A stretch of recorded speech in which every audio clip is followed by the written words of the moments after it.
on some water. And I'm going to sprinkle now some granulated wax on top of the oil. Just straight granulated wax is IGI International Waxes formula, and it really works good. April's taste of the month is McDonald's new Double Big Mac. First floor. With 4 100...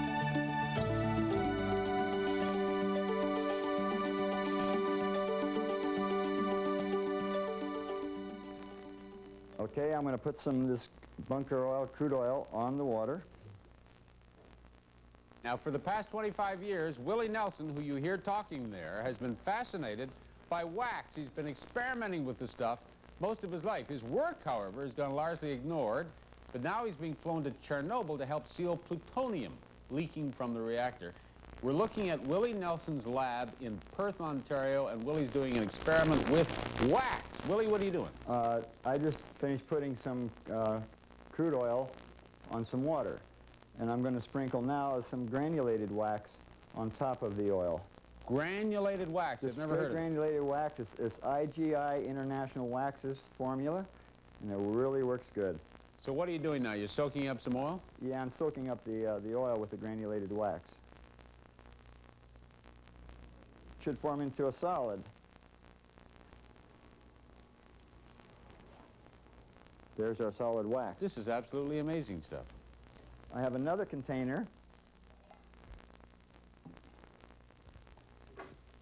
I'm going to pour water in this container. All right. Now I'm going to put a regular spaghetti screen that you know for straining spaghetti. Okay. Right down into this pot of water. Then what do you do? I'm going to pour oil on this water over the top of the screen. Oh, it's nasty. Yeah, ugly stuff. I have some pre-mixed Okay. polymer and granulated wax. Now I'm going to sprinkle the polymer wax formulation on the oil. A lot of oil. Now I'll count a few seconds. 1, 2, 3, 4, 5 seconds. Now I'll stick my hand in here. Right. You see there's clear water. Huh. That fast. Just Holy clear water. cow. No oil. Well, what happened to the oil? Well, it conglomerated. Now I'll tell you what I'm going to do. Yeah. I'm going to drink some of this water. Oh, come on, Willie. This is probably bad for you, you know. No, there's no oil.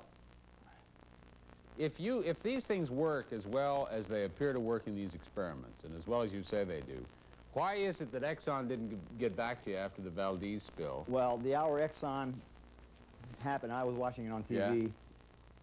I started making phone calls, and then I started sending faxes, then I started sending videos, and then I sent a ream of confirmation of demos I've been doing for the last 25 years, and I got nowhere. I called the mayor, I called the on-scene coordinator, I called the Coast Guard, I called the regional response team. Mm-hmm. I called everybody I could. I just spent hundreds of dollars trying to get through to those people. I wanted to get there. Well, I heard from them about a month and a half later telling me they wouldn't have any need for my method. Of course, it was too late. A month and a half later, the crude had turned to bunker, and the bunker had turned to tar. Now, what are you going to do? And I mean, you've got the Ukrainians obviously are very eager to see your technology, Yes. and they've asked you to go over there. What do you do at Chernobyl? Okay. A few years ago, I did a grant for CMHC to show I can show them how I can prevent the infiltration of radioactive radon gas from entering into homes. And we picked 3 homes with very high levels of radon. I was able to mitigate these homes and to show that wax indeed can stop the infiltration of radioactive radon gas. And then I thought that, well, I should contact somebody in Chernobyl or in the Ukraine. Then, about a year later, I got a letter from the Minister of the Environment of the Ukraine and inviting me to come to the Ukraine because the USSR had forwarded all my confirmation of the tests I'd done with radon gas and mine tailings and oil spills to the Minister of the Environment. Yeah. So, how confident are you that that'll work? 100%. 100%. I wouldn't. Now, Willie, you figure all of this out from basically a garage-sized lab in Perth, Ontario. Maybe Do you think you'd get people knocking at your door more if you worked for a big corporation? Oh, absolutely.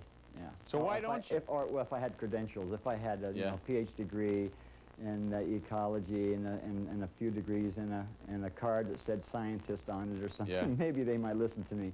But they're probably not listening to me because I'm really not a super technical person. Actually, I'm a very simple person. I Yeah. like to do things simply, solve technical problems with simple answers. I'm glad to know you can still do that these days. Yes, I think that probably some of the children in our world today have some of the answers for some of the great problems. Well, remember Robert Frost said, spoke of taking the road less well-traveled. I have a feeling that might be you. Sounds good. Thanks, Willie Nelson. Okay. Bye-bye. Bye. Stay with us. Canada AM will be right back.